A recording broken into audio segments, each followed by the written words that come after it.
శ్రీ గురుభ్యో నమః. ఈరోజు జనవరి 5, 2024 రమణ భాషణాలు అనే పుస్తకాన్ని ఇంగ్లీష్లో చదివి లక్ష్మి గారు మనకి ఇప్పుడు వివరిస్తారు. నేను యాక్చువల్‌గా మర్చిపోయాను ఇవాళ శుక్రవారం అని. మిసెస్ జెన్నింగ్స్ స్టార్టింగే ఆవిడ పేరనమాట. నరసింహం గారు వచ్చారు. సంతోషం.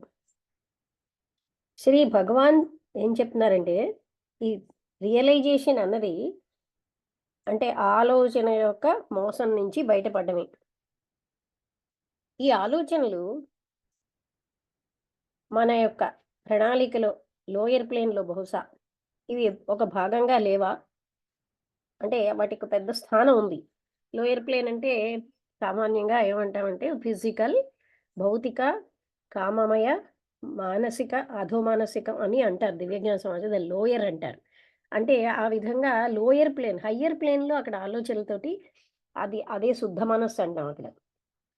అందుకని లోయర్ ప్లేన్‌లో ఇవన్నీ మనకి ఒక ప్లేస్ ఆక్యుపై చేస్తున్నాయి.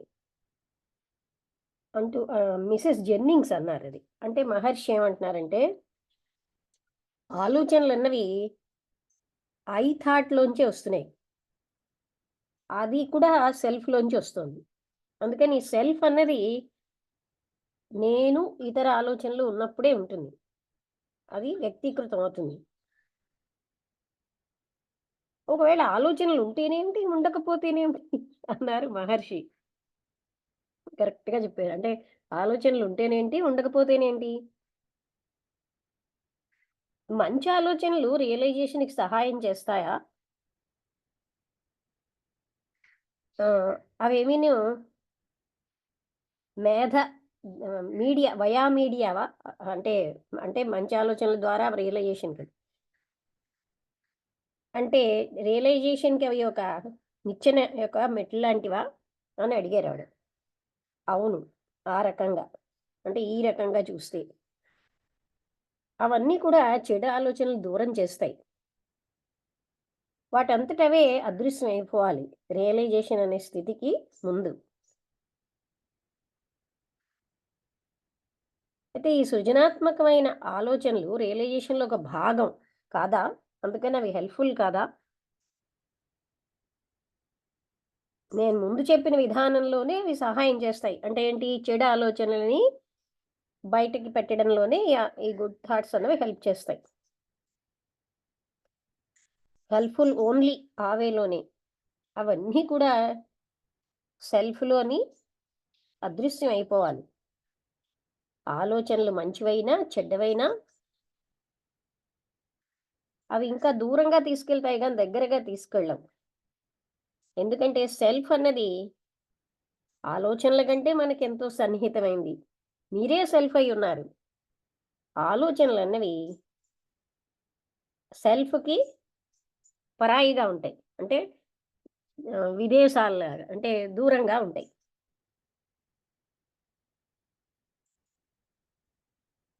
అయితే ఆమె అంటున్నారు, అయితే సెల్ఫ్ ఫైనల్‌గా అది క్రియేట్ చేసిన దాన్ని అది అబ్జార్బ్ చేసుకుంటుంది. అది దానికి రియలైజేషన్‌కి సహాయం చేసిందాన్ని. నాగరికత తప్పుగా అదెప్పుడు ఎక్కువగా పూజిస్తూ ఉంటుంది. అందుకనే separates and short circuits its own creations which had helped its advance. అంటే అవి దాన్నేమోని ఎక్కువగా ఎంకరేజ్ అంటే వర్షిప్ చేస్తోంది. అందుకని సెపరేట్ చేస్తున్నది. అందుకని షార్ట్ సర్క్యూట్స్ అక్కడికక్కడే తయారవుతున్నాయి. అంటే ఆలోచన యొక్క క్రియేషన్సే అవన్నీ. అవన్నీ కూడా అది ఎక్కువ అవ్వడానికే తోడ్పడుతున్నాయి. మీరు ఆలోచన కంటే భిన్నంగా ఉన్నారా? అన్నారు మహర్షి. కృష్ణమూర్తి గారు కూడా ఇలాగే చెప్తారు. అంటే ఇప్పుడు చూడండి, మీ కోపం వేరు, మీరు వేరు కాదు అని. అందుకని మీ ఆలోచనలు మీకంటే భిన్నంగా ఉన్నాయా? అది ఆ పాయింట్ మనం బాగా అర్థం చేసుకోవాలి. అంటే మనం ఎప్పుడు కూడా నేను ఆలోచిస్తున్నాను అని సెపరేట్‌గా ఫీల్ అవుతున్నాం కదా!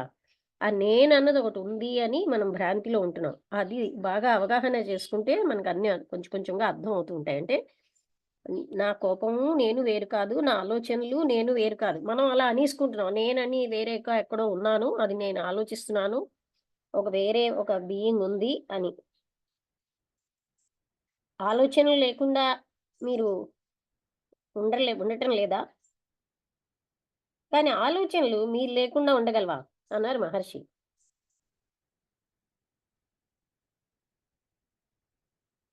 సెల్ఫ్ రియలైజేషన్ వైపు ఈ నాగరికత సామాన్యంగా, నెమ్మదిగా, తప్పనిసరిగా అడ్వాన్స్ అవుతుందంటారా రైట్ డైరెక్షన్‌లో? అని అడిగారావిడ. అంటే నాగరికత అన్నది వస్తువులకు సంబంధించింది. అంటే ఏంటి? విషయ వస్తువులు. అది అన్నీలాగే అది సమసిపోతుంది. ఆత్మ సాక్షాత్కారంలో అది ముగిసిపోతుంది. అయితే ఒక ఆది మానవుడు ఈ రియలైజేషన్‌కి దగ్గరగా ఒక నాగరికుడి కంటే ఉంటాడా? ఈ నాగరికుడేమో బుద్ధి, ఆలోచనలతోటి గైడ్ చేయబడుతున్నాడు కదా! అయితే ఆ మహర్షి అంటున్నారు, ఆత్మ సాక్షాత్కారం అయిన వ్యక్తి ఒక సేవేజన ఆది మానవుడిలా కనబడొచ్చు. కానీ ఆది మానవుడు మాత్రం రియలైజ్ అయిన వ్యక్తి కాదు.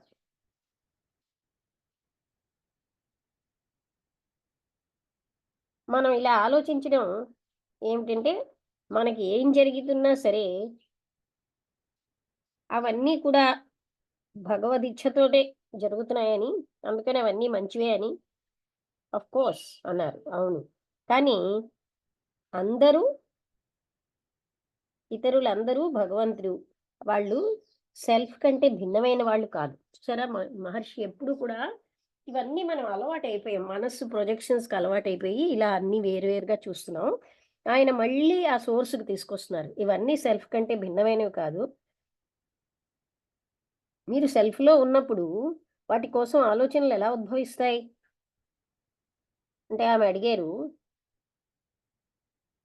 ఈ రకమైన భౌతికమైన ఈ తేడాలన్నీ అదేంటంటే ఈ చీమలు, దోమలు, పాములు మొదలైనవి సరెండర్ వల్ల ఆహ్, అంటే సరెండర్‌ని అంగీకరించి willing or ceasing to be really hurt by them. అంటే అవన్నీ ఆగిపోవడం, వాటి వల్ల బాధ కలగడం ఇలాంటివన్నీ కూడా మనకి సరెండర్ యాక్సెప్టింగ్ ఆల్ ఫిజికల్ ఎనానిమల్ ఇవన్నిటిని తేడాలని సరెండర్ వల్ల అవుతుందా?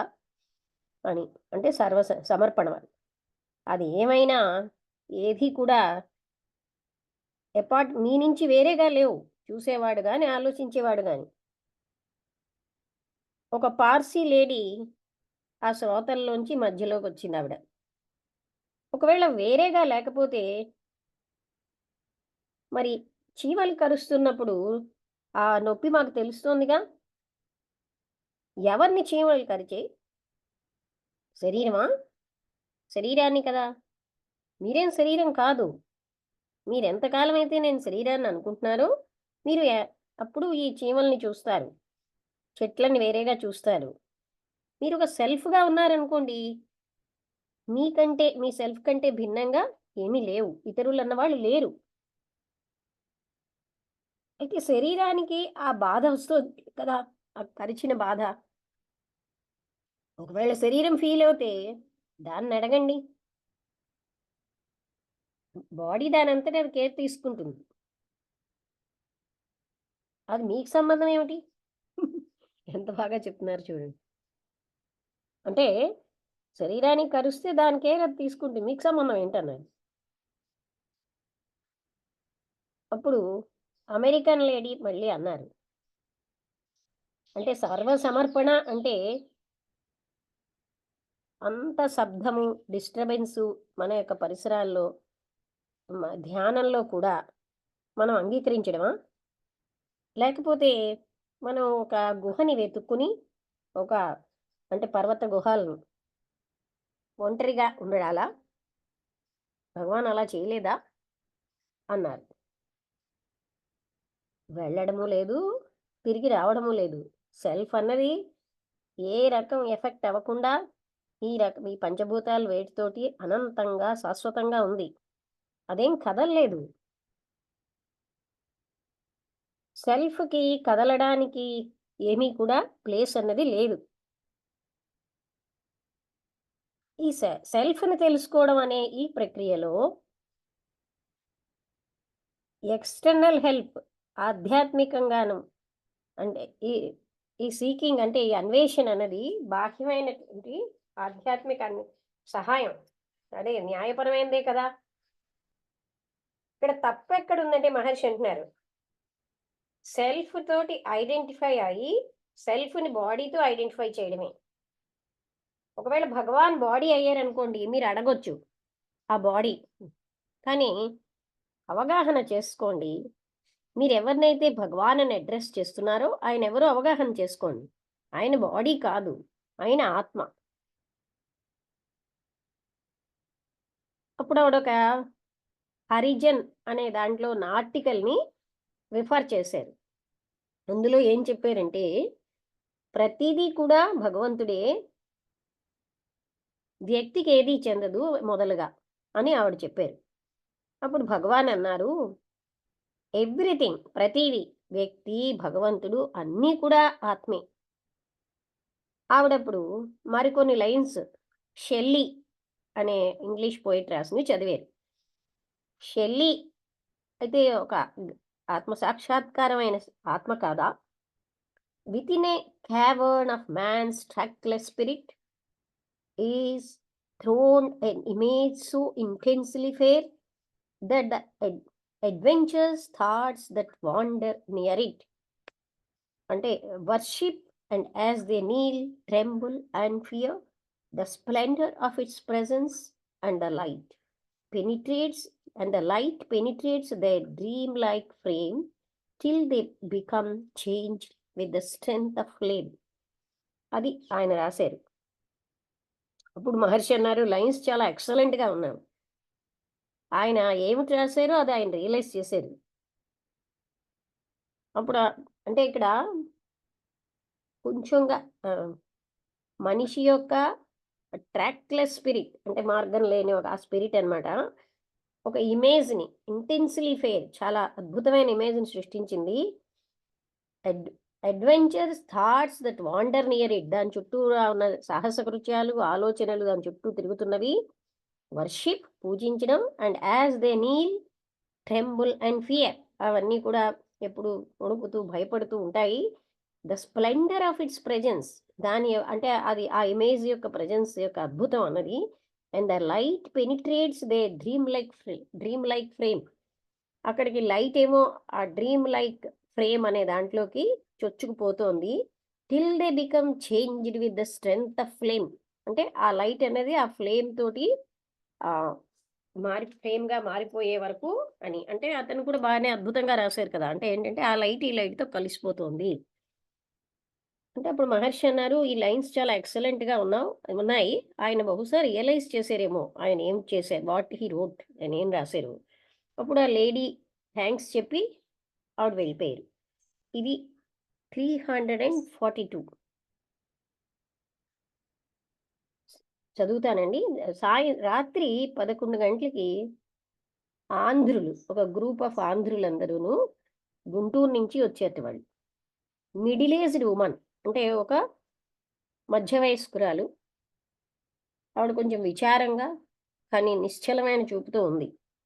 ఆమె తల్లి ఇంకో ఇద్దరు మనుషులు మగవాళ్ళు వచ్చారు. వాళ్ళేంటంటే ఆడియన్స్‌ని ఇలా రిక్వెస్ట్ చేశారు భగవాన్ ఇది ఆ స్త్రీ భగవాన్‌తో ఇలా చెప్పింది, నా పిల్లవాడు నా కడుపులో ఉండగా నా భర్త చనిపోయాడు. ఆ కొడుకు అంటే భర్త చనిపోయాకే పుట్టాడు. ఆయన 5 ఏళ్ల వరకు బాగానే పెరిగాడు. తర్వాత ఒక రకమైనటువంటి చిన్న పిల్లలకొచ్చే ఒక పక్షవాతం వచ్చేసింది ఆయనకి, ఆ పిల్లవాడికి. ఆయన 9 ఏళ్ళు వచ్చేసరికల్లా బెడ్ రిడెన్ అయిపోయాడు. ఏదేమైనా ఆయన చాలా తెలివైనవాడు, ఎప్పుడు నవ్వుతూ ఉంటాడు. 2 ఏళ్ల పాటు ఆయన అదే కండిషన్‌లో ఉండిపోయాడు. ఇప్పుడు చనిపోయాడు ఆయన. ఆయన ఎప్పుడు పడుకున్నాడు అని నాకు తెలుసు. మళ్ళీ అంటే పడుకున్నాడని నాకు అనిపిస్తోంది. మళ్ళీ ఆయన లేస్తాడు. వాళ్ళు ఎప్పుడైతే అతను చనిపోయాడన్నారో నేను షాక్ అయిపోయాను. నేను నా విజన్‌లో ఒక సాధువుని చూసాను. ఆ చిన్న పిల్లవాడి యొక్క శరీరం మీద ఆయన చేతులు వేసాడనమాట. చేతులు వేసి అంతా బాడీ అంతా నిమిరాడు. ఆ చైల్డ్ అప్పుడు చాలా ఫ్రెష్‌గా లేచిపోయాడు. నేనేమనుకున్నా అంటే ఆ సాధువు మీరే అని. మీరు దయచేసి వచ్చి ఆ పిల్లవాడిని ముట్టుకోండి. ఆ పిల్లవాడు మళ్ళీ లేస్తాడు అని ఆవిడ ప్రార్థన చేసింది. ఇప్పుడు భగవాన్ ఏం చెప్పారంటే డాక్టర్ ఏం చెప్పారు? ఆమె ఏం చెప్పిందంటే ఆమె ఆ బా బాబు చనిపోయాడని చెప్పారు. వాళ్ళకేం తెలుసు చెప్పండి? నేను ఆ పిల్లవాడిని గుంటూరు నుంచి ఈ ప్లేస్ వరకు తెచ్చాను. ఏ విధంగా? అంటే బాడీ శవాన్ని ఇక్కడికి తీసుకొచ్చారు అని ఎవరో అడిగారట. అంటే ఆమె ఏం చెప్పిందంటే ప్రత్యేకమైన రూల్స్ తోటి శవాన్ని తీసుకెళ్ళొచ్చు. Half rupee per mile. మైల్‌కి హాఫ్ రూపీట. మేము రూ. 150 పే చేసాం. ఇది ఆ కాలం కదండీ! అండ్ బ్రాట్ ఇట్ యాస్ ఒక లగేజ్‌గా తీసుకొచ్చాం. ఒకవేళ మీ విజనే రైట్ అయితే మహర్షి అంటున్నారు, ఆ పిల్లవాడు రేపు లేస్తాడు. దయచేసి ముట్టుకోండి. నేను ఆ బాబు యొక్క బాడీని ఇక్కడికి తీసుకురానా? ఈ కాంపౌండ్‌లోకి. మిగతా వాళ్ళందరూ ప్రొటెస్ట్ చేశారు తేవద్దని. ఇక్కడి నుంచి మీరెళ్ళిపోండని. వాళ్ళప్పుడు ఎళ్ళిపోయారు. మర్నాడికి ఏం తెలిసిందంటే, ఆ శవాన్ని దహనం చేసేశారు అని తెలిసింది. భగవాన్‌ని అడిగినప్పుడు ఏం చెప్పారంటే, నాకు ఇలా నేను అంటే అంటూ ఉంటారు. కొంతమంది మహాత్ములు బతికిస్తూ ఉంటారని చనిపోయిన వాళ్ళని. అందరిని వాళ్ళు బతికించరు. అలాగని వాళ్ళు చేయగలిగితే ఇంక ప్రపంచమేం లేదు. మృత్యువే లేదు. ఇంకా అంటే శ్మశానాలు అక్కర్లే. అంటే చనిపోయిన వాళ్ళందరూ బతికేస్తారు కదా! అన్నారు మహర్షి. ఒక వ్యక్తి అడిగాడు, ఆ తల్లి యొక్క విశ్వాసం చాలా గొప్పగా ఉందండి. అటు ఆమెకి ఏ విధంగా అంత ఆశతో ఉన్నటువంటి విజన్ ఉన్నాది. అయినా అంత నిస్పృహగా అంటే డిసప్పాయింట్ అయిపోయింది కదా! ఆమె చైల్డ్ మీదున్న ప్రేమ వల్ల ఆమె ఆరోపిస్తుకుంటోందా ఆ విధంగాను? అంటే ఆవిడ ఆపాదించుకుంటోందా? ఆమె చైల్డు. వాళ్ళు నిజం కాదు. అప్పుడు విజన్ అలోన్ అనేది సూపర్ ఇంపోజిషన్ ఏమిటి? అన్నారు. అంటే అది ఆపాదించడం ఏమిటి అని. దీన్ని ఎలాగ వివరిస్తామండి? అంటే ఆయన ఆన్సర్ చెప్పలే. అంటే ఇక్కడ మహర్షి ఏంటంటే ఆ సెల్ఫ్ నుంచి డ్రామాలోకి దిగటం లేదు. అంటే ఏ పరిస్థితుల్లోని ఎవరెలా అడిగినా ఆయన ఇక్కడికి దిగి అలా జవాబు చెప్పరు. ఆయన సెల్ఫ్‌లోనే ఉండడంతోటి ఆయన జవాబులు అంటే మనం ఏంటంటే ఈ డ్రామా రియల్ అనుకున్న దాంట్లో ఉంటాం. నెక్స్ట్ క్వెషన్ చిన్నదే గనక చదివి ఆపేస్తాను. చదవనా వద్దా? అంటే చెయ్యి కట్ ఆఫ్ చేసినా సరే ఒక వ్యక్తికి అది తెలియకుండా ఉంటుంది. భగవద్గీతలో బాడీ కంటే సెల్ఫ్ వేరేగా ఉందని చెప్పారు కదా! అని ఒక ఆమె అడిగారు. జ్ఞానం అన్నది ఈ గాయం యొక్క ఇంజ్యూరీని తెలియకుండా చేస్తుందా? అని మహర్షి అన్నారు. ఆయనకి బాధ తెలియకుండా ఉండడా? ఎన్నో గొప్ప గొప్ప ఆపరేషన్‌లు అనస్థీషియా మహర్షి చెప్తున్నారు. ఇచ్చి చేస్తున్నారు. అంటే ఆ పేషెంట్‌కి బాధ తెలియకుండా.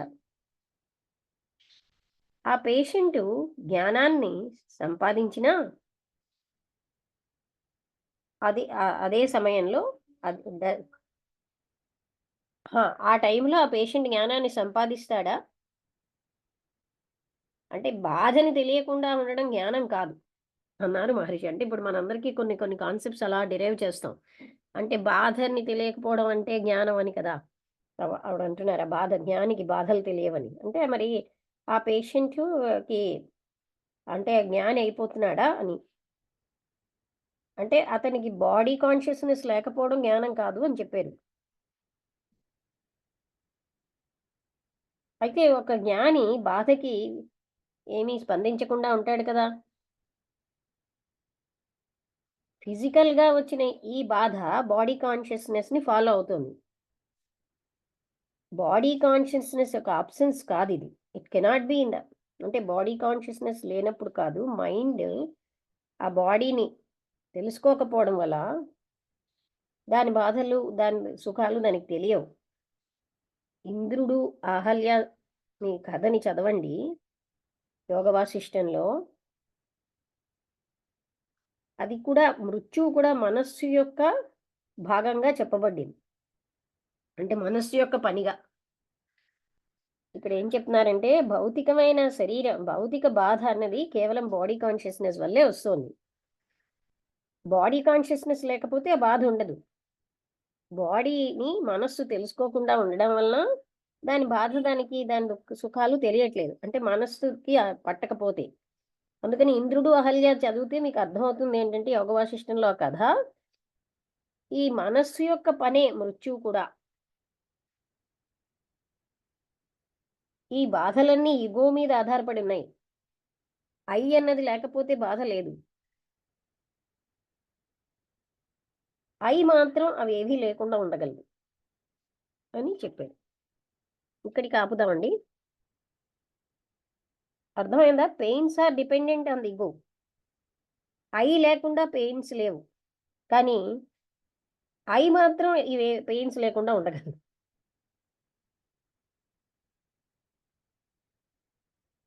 ఏమైనా డౌట్స్ ఉన్నాయా? నేను ముందుగా మెసేజ్ పెట్టాల్సింది శుక్రవారం యొక్క కండిషనింగ్‌లోంచి బయటపడ్డానికి. అంటే నిజమే కదా! శుక్రవారం క్లాస్ ఉంటది.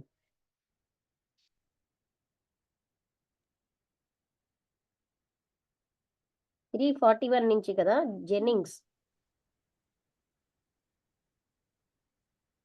ఆలోచనల యొక్క మోసంలోంచి బయటపడడమే రియలైజేషన్ అని భగవాన్ చెప్పారు. ఈ ఆలోచనలన్నవి ఈ అంటే లోయర్ ప్లేన్‌లో అవి ప్రణాళికలో భాగం కాదా అని. ఇప్పుడు సుధా గారు మీరు చెప్పగలరా? ఆ! నమస్తే అని చెప్తాను. ఓకే. ఈ అదే ఆలోచనలు ఆవిడ జెన్నింగ్స్ అన్న ఆవిడ అడుగుతారు. కొంచెం స్లోగా రియలైజేషన్ అనేది చెప్పండి. ఫాస్ట్‌గా వెళ్ళకండి. ఆ! అందరూ నేను లెక్చర్ ఇచ్చినప్పుడు యంగ్‌స్టర్స్ అందరూ కొంతమంది చాలా స్పీడ్‌గా చెప్పేస్తారు. ఇప్పుడు వాళ్ళకి చెప్పాను, "మీరు చాలా బాగా చెప్తున్నారు. కొంచెం స్లో చేస్తే చాలా అద్భుతంగా ఉంటుందని." మా ఇంటికొచ్చిన సాయి కృష్ణ అన్న డాక్టర్ కూడా చాలా స్పీడ్‌గా మాట్లాడతాడు. "అబ్బో! నువ్వు స్లోగా ఆ స్పీడ్‌ని తగ్గిస్తే చాలా బావుంటుంది" అని చెప్పాను. హ్మ్. అంటే స్పీడ్ తగ్గిస్తే ఇక్కడేంటంటే మీరు చెప్పేది కమ్యూనికేషన్ ఎవరి కోసం? ఇతరుల కోసం కదా! మీకోసం కాదు. మీరు హ్మ్. చెప్పేది ఇతరులకి అర్థం కావాలి అంటే, మనం వాళ్ళని దృష్టిలో పెట్టుకొని చెప్పాలి. అంటే కొంచెం స్లోగా, స్పష్టంగా చెప్పాలి. ఓకే. ఆవిడ జెన్నింగ్స్ అన్న ఆవిడ అడుగుతున్నారు. రియలైజేషన్ అనేది ఆలోచన యొక్క మోసం నుంచి బయటపడటమే అని. ఈ ఆలోచనలు లోయర్ ప్లేన్‌లో భౌతికంగా దాంట్లోంచి ఆక్యుపై చేస్తున్నాయి. వాటిల్లో ఆ ప్రణాళికలో అని. ఆలోచనలు ఐ థాట్‌లోంచి, సెల్ఫ్‌లోంచి వస్తున్నాయి. నేను ఇతర ఆలోచనలలో ఇతర ఆలోచనలు వ్యక్తీకరమవుతున్నాయి అని. ఆలోచనలంటే ఏమిటి? లేకపోతే మంచి ఆలోచనల ద్వారా రియలైజేషన్‌కు మెట్లను మెట్లాంటివా అవి అని అవును ఆయన అవన్నీ అడిగారు చెడు మహర్షి అన్నారు, హ్మ్. ఆలోచనలుంటే ఏంటి? ఆలోచనలు లేకపోతేనేంటి? లేకపోతే లేకపోతే మంచి ఆలోచనల ద్వారా రియలైజేషన్‌కు మెట్లు లాంటివా అని. హ్మ్. అవును. అవన్నీ చెడు ఆలోచనలను చేస్తాయి. సృజనాత్మకమైన ఆలోచనలు రియలైజేషన్‌లో ఒక భాగం కదా! అవన్నీ కూడా సెల్ఫ్‌లో అదృశ్యం అవ్వాలి. ఆలోచనలు మంచి, చెడు అవన్నీ దూరంగా అవన్నీ వాటిని దూరంగా తీసుకెళ్తాయి. ఆలోచనలు సెల్ఫ్ దూరంగా ఉంటాయి. సెల్ఫ్ అది క్రియేట్ చేసిన దాన్ని అబ్జర్వ్ చేస్తుంది. నాగరికత అంటే ఎక్కువగా మంచి ఆలోచనలు మంచివే కదా అని, ఉపయోగమే కదా అని అన్నారు. అంటే నేను చెప్పాను కదా, దూరం అంటే చెడు ఆలోచనలు దూరం చేయడానికే తప్ప ఆలోచన ఎలాంటిదైనా అడ్డే. అది అదే. దాన్ని ఎక్కువగా ఎంకరేజ్ చేస్తుంది. నాగరికత ఎక్కువగా వీటిని ఎంకరేజ్ చేస్తూ ఉంటుంది. ఆలోచనలన్నీ మీకు భిన్నంగా ఉన్నాయా?